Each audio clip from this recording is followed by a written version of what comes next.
biggest thing is getting people to actually have conversations with the agent, to tell them the things that they are thinking, the stuff that is in their head. And, we have to do that a couple of different ways. One, first and foremost, is asking questions. And so you sort of give us this idea of what it is you're trying to build. The agent is going to think through that idea, look at your code, and then come up with sets of questions to say like, hey, you gave me, like, you didn't quite fill out a lot of information, or it's missing a lot of details. Let me try to extract more out of your head so I can then get that into a well-written, requirement. Welcome to the AI Advantage, where modern leaders decode the future of tech. I'm Solomon Williams, founder of Solanox. So here, it's no noise, no hype every week. Sometimes it's just me, and sometimes it's the brightest minds in tech, breaking down what it really takes to grow smarter with AI and automation. Let's dive in.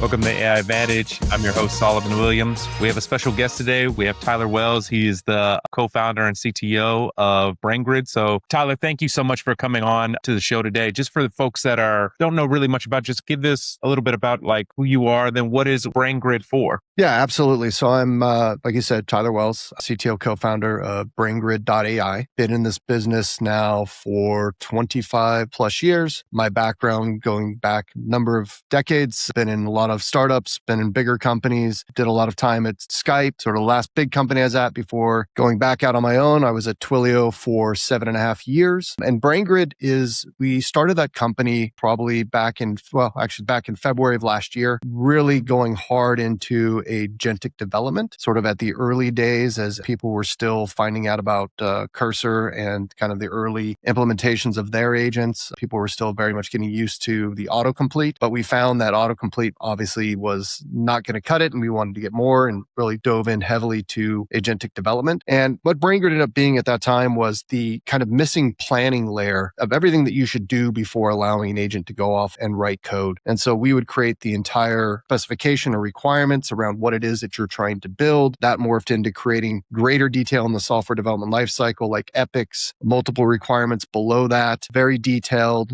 We were doing task breakdowns before Claude Code even had tasks. So you could feed all of that sort of high fidelity information into your agents to get it to build the software that you're looking for it to build and have it do it correctly. Wow. It really sounds like you've really put an agile methodology really into the agentic process. Is that fair to say? It's definitely fair to say. So what we were seeing is most people were vibe coding, right? And they were writing these sort of very terse prompts without a lot of context or info and expecting the AI to perform magic and sort of read their thoughts and spit out what they were looking for. And that reality was it wasn't possible. I would even say today it's still not possible. So context in all cases, I think, is king. And we started bringing some of that software development life cycle to the agentic development process in the form of like, hey, before I'm going to sit down and actually start writing something, I should probably think about what it is that I want to write. I should turn that into a specification. I should get that as detailed as possible. So I'm understanding the corner cases, the edge cases, and the agent is going to understand all of that and is going to be able to implement it correctly. So, it sounds like you're really putting in more of a RAG format on the process on that side. So, with it, because I know vibe coding kind of gets into, it's been just the talk, there's a lot of hype around it and so forth. And, people have done well with it.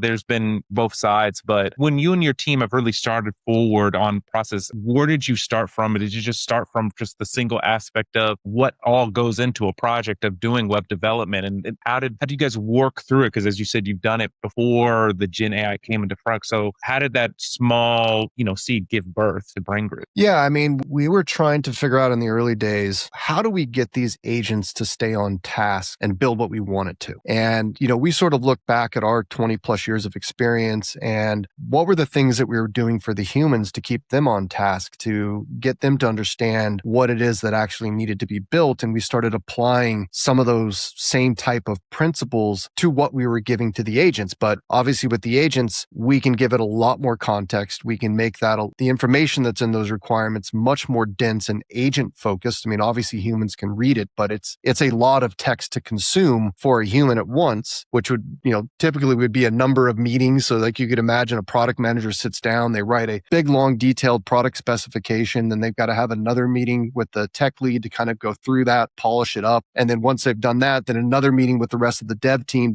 so they can get on, on point and understand everything. So it was all these series of meetings, and we're like, the agents don't need that. The agent needs that context. And so how can we sort of short circuit that process, build our own agent that encompasses both the product manager, the tech lead, has context and knowledge of the underlying code base for which this is being written, turn that into that requirement, and then bring that into the development process. And so, how all that started was it was really like, okay, we were kind of creating our own markdown files, seeing how those things worked. Okay, the markdown files were pretty great. We could let the agent actually write the markdown for us, give the agent the context of the code, let it read the code so it's well informed. And then you're sort of like tracking all of these markdown artifacts inside of your repo. Should they be in my repo? Should they not be in our repo? And then we're like, let's just turn this into a platform. Like, let's make this into a platform that is backed by sets of agents that can do all this stuff, that, the artifacts are stored properly, they're accessed similar to a Linear or Jira, and then can be fed directly into the agents themselves. So with that,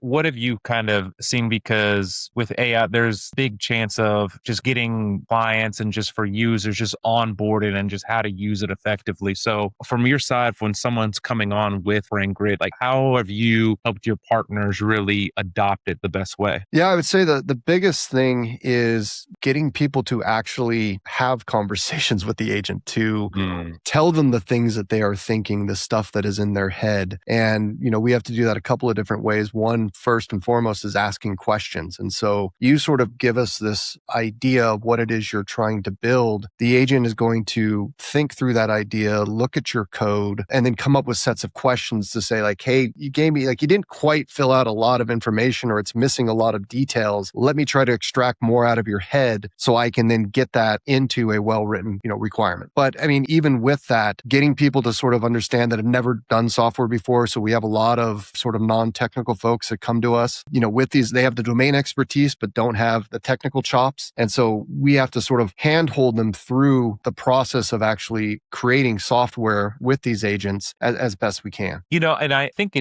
once people come forward, and I don't know if you have the same thought of it, of when you're dealing with technology, some folks think on the technology drives the business when it's really the business driving the technology of that. So do you, with partners kind of coming forward with, coming on, what are the type of questions that have proven most effective that you would say, and pulling that hidden context? Should it be really be thinking it from a user's perspective, or just from more on the business side? What are we trying to achieve? What are your thoughts? I mean, I think it's a combination of both. We have to ask the questions that are going to be business related. Like if somebody says, hey, I want to send an alert to my users anytime a specific event takes place. And that'll be like that type of like not a great sort of feature requirement, but that's the type of things people will give us. And we'll have to be like, okay, which events? What type of users? All users, active users? Is this admin users? And sort of tease out those types of details to ensure that,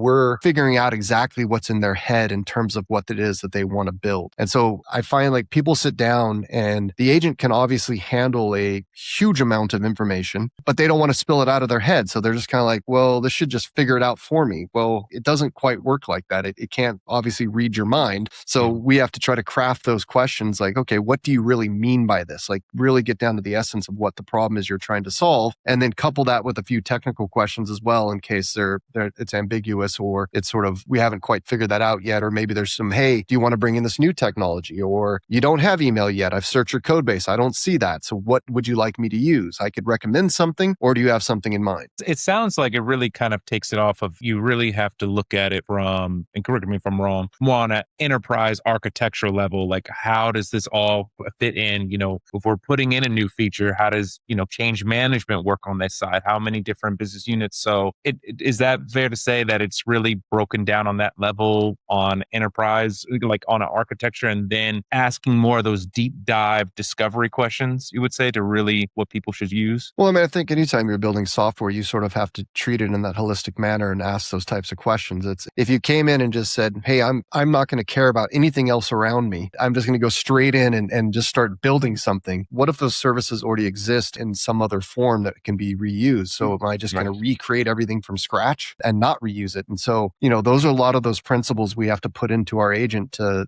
understand that. It's like, hey, it's asking for somebody to do something with email. Do you see an email service in there? Does that email service service exist? What does that email service do? Can we reuse that email service? Do we have to create something from scratch? Do I need to create new UI components for this? Does something already exist that's similar? Can something be reused? Like all of those sort of principles that, as humans, as architects and developers that we've been doing for years, we have to ensure those sort of same, I would say, fundamental principles are encapsulated in our agent, and our agent is acting in that manner in order to do the best job it can. Yeah. And I think it really comes back down to, from what you're saying, is really those basics of really understanding, I kind of think of it in terms of, the risk and assessment from the security standpoint, from the governance standpoint, looking at how does it scale, how are we looking at this? So it's really, where it seems that we get so, and correct me if I'm wrong, like more of a basic foundational level. How does this work? And how do we really think outside to make sure the product or what we're doing is doing the things that we intend? Is that fair to say? Yeah, because my experience in watching, these agents for,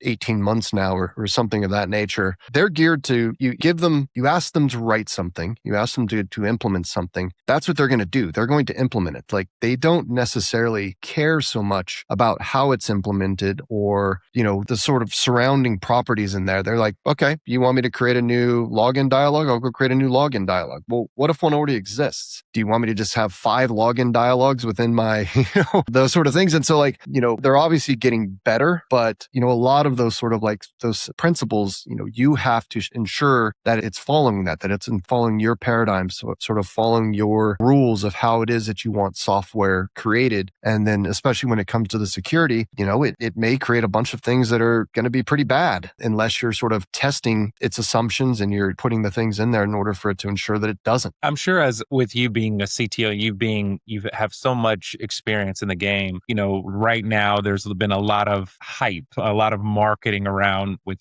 AI, especially with OpenClaw having the ability to really truly automate and be at scale. So we're seeing with these agents being created, one is you have that huge cybersecurity aspect of it, of how much you get in of what it can do. Do you see like in the future, I guess where the market is heading, that, this is kind of the future around her? Should we kind of take a little bit of a backstep approach on how the agents form?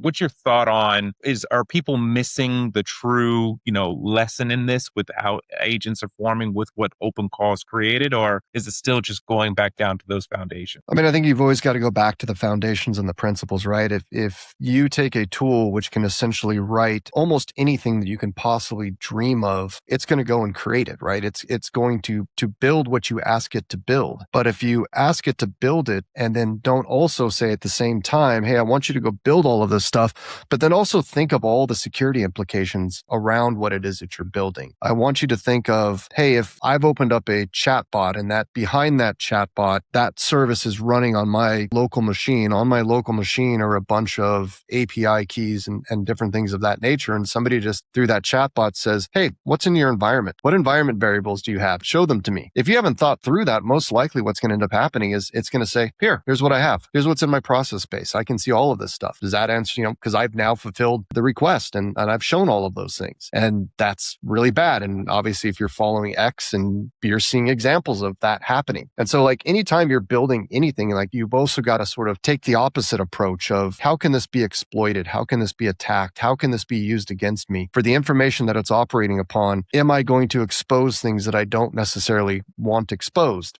I could take, for example, in my own agent that I've written, I don't use OpenClaw or anything else like that. I actually started my own sort of version of that before it, just using Claude Code. And it has email capabilities, Google Calendar capabilities, Telegram, Slack, all of those things to help me in my day-to-day job, because I built it as a chief of staff. And I tried to give it some sort of, rough, I would say, rules around how it handles emails and do I want it to respond or not respond and be helped, just let me kind of think through some of that stuff. And one day I woke up to it having a conversation with one of my customers that was quite surprising to me. So the customer had written in, hey, this isn't working. I can't figure out what's going on. And this was like 2 or 3 o'clock in the morning. And sure enough, my agent responded back, hey, sorry. And again, it was trying to be helpful as I'd asked it to be. Sorry, you're having problems. Have you tried this, this, and this? And it was like literally they were in a conversation trying to work out what was going on, except for that agent was not grounded in my product and I had not given it access to that. I had not asked it to be able to kind of troubleshoot more or less. And so I had to like, oh gosh, that's scary. So I had to kind of back all of that off and, take away its abilities to respond to emails for a while. I'm sure. So it's, because you hear so many, stories of it. And I think it's fascinating, but scary at the same time from an architect standpoint or just an engineer. So for those people that are, that are using BrainGrid and they have the idea, but there's so many deeper questions that go, if I'm, a founder coming in and I, have this business, I want to utilize BrainGrid. How do I start? What would you suggest on, really doing my due diligence of, really mapping out each step? Should I kind of categorize it? What would be your suggestion? Yeah, I mean, it's kind of like take the step back, like understand if you're building a feature, right? Who are you building it for? Like kind of again, those base principles and start the conversation with the agent of like, here's the problem. How should we solve this? What are the sort of your suggestions?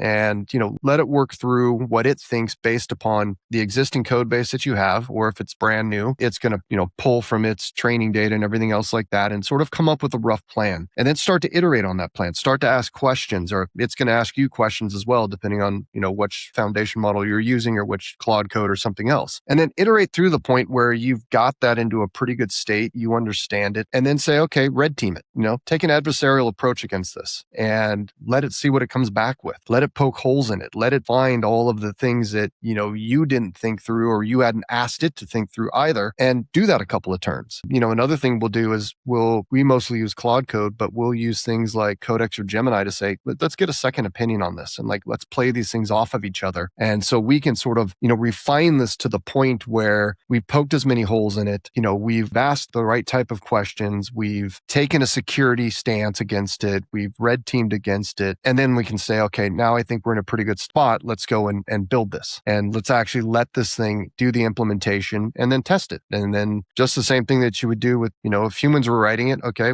what is my unit test coverage? Do I have integration tests? Do I have UX tests? And then how can I start to drive all of that automation so I'm not breaking things and I can see how everything comes out of it? And I think that as you said before, it really takes, I kind of look at it if I'm thinking of it from BrainGrid, like really a sprint approach or more of a scrum approach, agile, of really kind of breaking it down per unit. It might take the time because people are like, I want to build out an MVP as fast as I can, but it goes through of taking those due diligence times of maybe, checking those sprints or that review, kind of like a review or a retrospective of that, would you say? Yeah, I mean, I think those things are still important. I mean, I don't see anything wrong with letting it crank out an MVP, but you have to have the understanding of what that is. The MVP is just that. It's a steel thread. I can maybe prove my hypothesis that I can take that idea that I wanted to implement. I can actually see it. I can play with it. I can do things with it, but it's not ready to kind of like put in front of my customers yet. You've got to take that next step and then really take a step back. Okay, what worked? What didn't? What can we learn from this? What are the pieces that need to be hardened if I'm going to put this in front of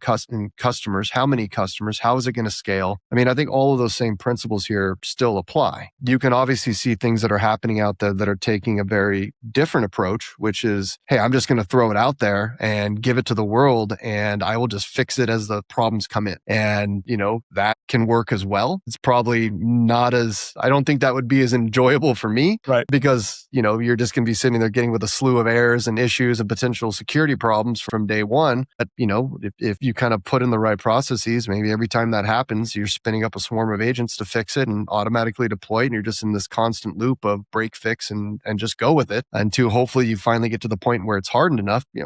I see that approach a lot these days. And it's surprising that you see it a lot of just for the sake of speed, of that there isn't, we take away these guardrails for the sake of it, of just iterating, let's scale, we can put it into the next patch. So with you being even said that, because we're both kind of on the same page with that, where do you see like the market? What are your thoughts on, where the market is heading to? Because you're moving so fast. It really, since what, like December, like since I would say December is when it really kicked off, when we're starting to really see more traction. And I know you've been in the game for a little bit longer. Where do you see this by the next year or two of just a BrainGrid, of where you see BrainGrid, and then also just on the market itself? Yeah, I mean, some of the things that we've been kind of kicking around is I think you're going to start to see more and more people with high degrees of domain expertise able to now build and ship, at a high level of pretty good code. Like, I mean, Opus 4.6 came on. I mean, the quality levels have increased tremendously, and that's going to allow people that traditionally have not been able to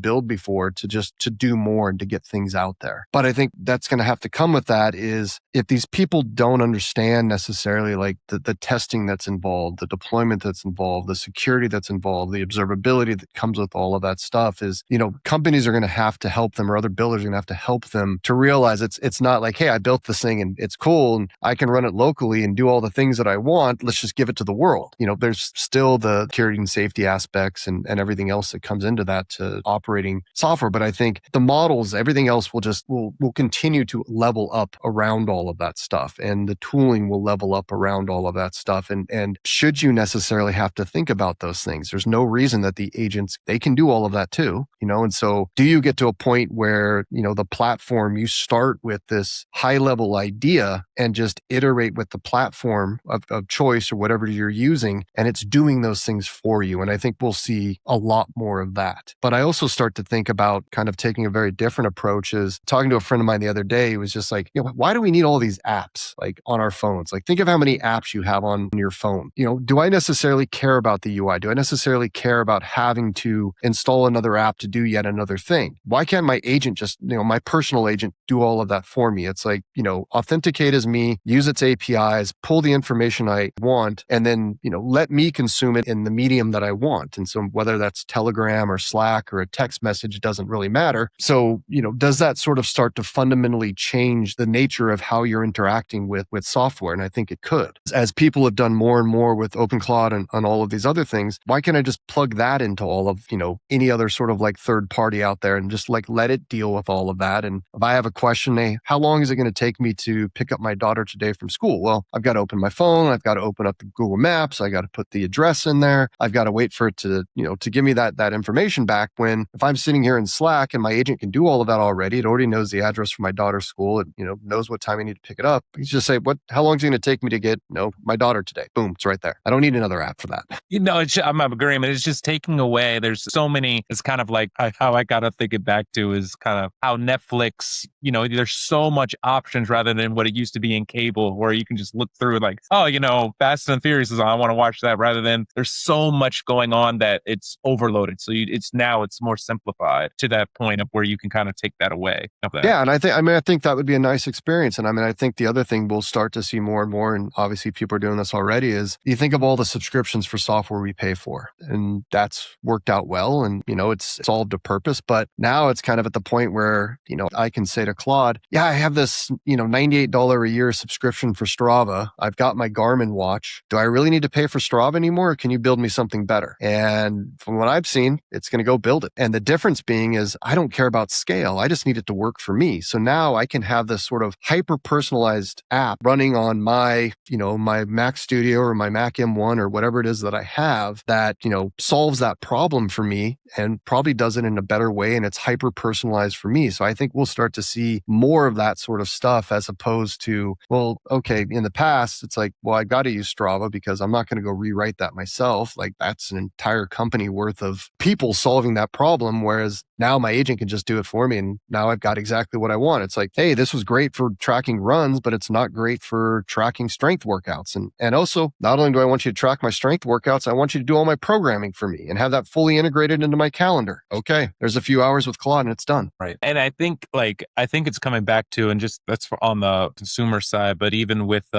even on the B2B side, because even, with Solinarx, we kind of do a lot of cloud architecture and so forth, but we're seeing more of a repatriation transition of people wanting to move out of the cloud. They want data sovereignty is so important now. And, of you bringing up just me as a user, using my agent as a sort of more of a digital avatar to really come in, bring in what I need to have and bring it back to me. Do you think that over time, we're going to see more of that transition back from that more on-prem side, more of that, I want to keep the data sovereignty now with AI, being those agents can go out, do what we need to do and take it back. What do you think? Yeah, you kind of see people doing it already, right? I mean, there was a time pre-AI where there was a lot of noise around people tired of paying for the clouds, right? They're tired of paying for AWS. They're tired of paying for Google. And why can't I just spin this up myself and run this on bare metal and save the cost, all the cloud costs, and not have to go through the same level of,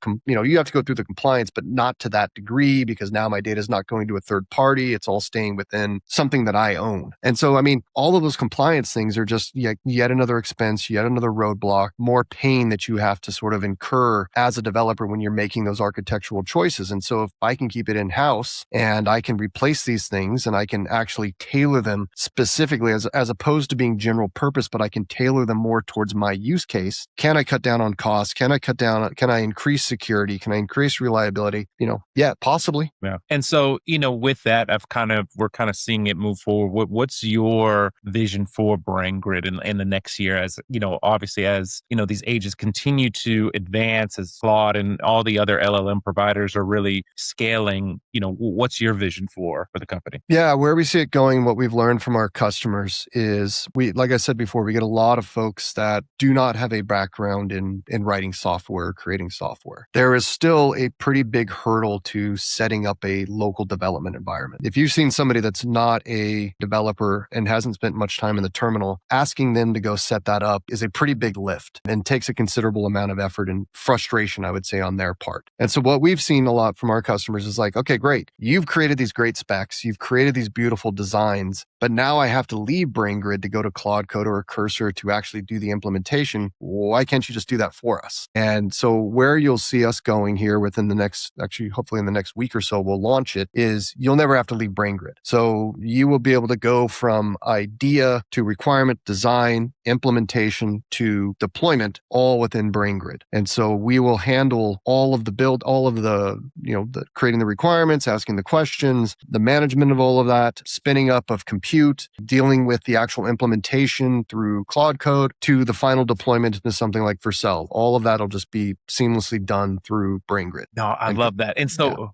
that's really cool. So with the option of that everything is here, never having to leave the platform model, how do you see that changing for that non-user, being able to build and ship and connect it to the different APIs or different connectors? Well, I mean, I think that we remove one of the biggest sources of frustration, or one of the biggest hurdles is you don't need the local dev anymore. You don't need the local setup. You don't need to go get your own, Cursor installation, Windsurf installation, any of that sort of stuff, which for non-devs is, again, non-trivial. Yeah. You've just got to focus on what is the thing that I want to build and essentially let BrainGrid do the heavy lifting and get you to that end result of that. What do I want? I want a URL. I want a URL that I can show to my friends or show to my customers that now they can go and use my idea. And then with it, Tyler, because I really think it's, most people just within our industry, we think it's just so common, but for someone coming in from marketing, or they just have a wonderful idea of a founder looking to come in, it removes a lot of that stress, right, from that, and it takes it away. So I think that's so fascinating with it. So, with BrainGrid, as it moves forward and has the market is continuously, improving, the LLMs getting smarter. If you had like a magic wand just in the next 5 to even 7 years, what would you want AI to do, whether it's from the business or from your personal side? What would you want it to accomplish? Well, I mean, I think there's just the general public, I think, is still not able to realize the sort of time savings and efficiency and the things that they can necessarily, how can it impact their day-to-day life? I would say like the general public today is essentially like, oh, I can chat with it, right? It's, Chat GPT or Gemini or something like that. And I can give it something and it's going to respond back. I can have it write my paper for me or, write an email or things like that. But how do you kind of integrate that deeper into our lives to, I would say, free us up to give us more time? I think about the things for like the sort of social calendar that my wife has to juggle in conjunction with me for our kids and our kids' activities. And okay, they have to be at school at 7 o'clock this day, this morning, and they've got, choir practice at this time and everything else like that. Well, all of that information is coming in through her email in the most part. Why isn't that sort of like personal assistant or that agent already on her phone, pulling all of that information in and simplifying the interface for her to those details, right, and helping all of that stuff? Like, why is it still so difficult? If I want to get a reservation in a new city, state, whatever else it is, like, yeah, there's Open Table and Resi and all those other things. But why couldn't I just speak to my agent and say like, hey, I'm going to be in Oklahoma City this weekend. What are the best restaurants and what has availability? Find something for me at 8 o'clock for 2 people. Like, it's got to evolve to be that level of helpfulness. And it's not like the technology is not there to do it yet, but it's just, it hasn't been stitched together in that, privacy and whatever else, I'm sure. But right. I think in the next couple of years is going to figure out, because you're already seeing, OpenClaw kind of gave that introduction, even with all the security hazards that it has in place. It's showcasing the possibility of that and the market wanting to move forward with that. And I think of what you were kind of saying before, Tyler, just on,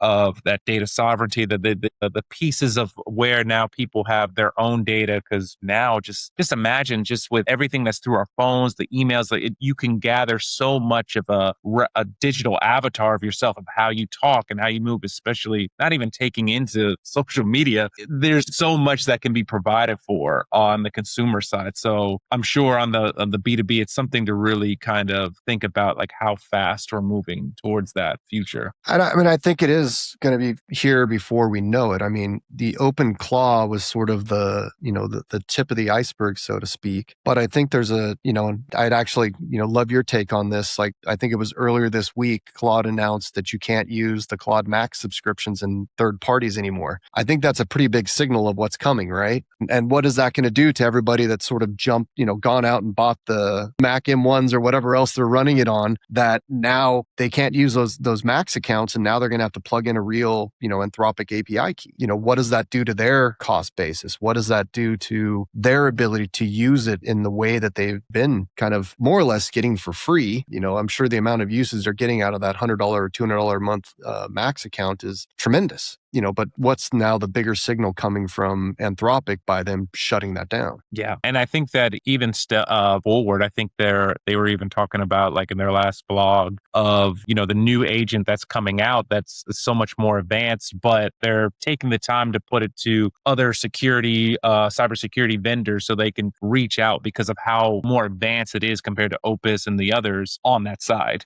So it's really something. So no, Tyler, this was great. So for those that are coming in, I really like your aspect of BrainGrid, of really bringing, especially just for on the dev side, on taking away that from the non-technical person, keeping it all in one platform. I really love that. So for folks wanting to learn more about just yourself or more on BrainGrid, where can they learn more? What option? Because I saw on the website there was different factors on what they should go forward.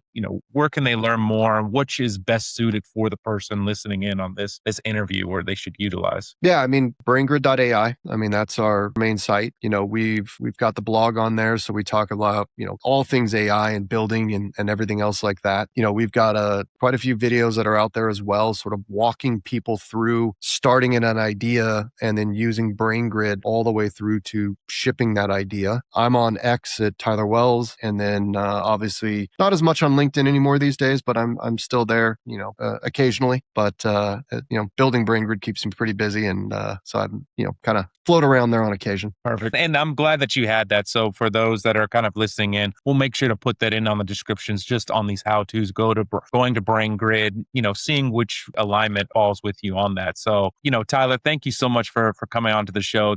It's really interesting just from your background alone and just coming forward and just seeing your perspective of where we're moving towards with this AI and then what BrainGrid is doing. I think it's phenomenal, man. So thanks for coming in. Yeah, my pleasure. And it's going to be interesting to see how everyone can become a builder. Right. I think with utilizing AI, and it'll be interesting to see what gets built. Yes, it is. For those tuning in, thanks so much for tuning in the show. We'll check you next time on the next episode. Take care, everyone.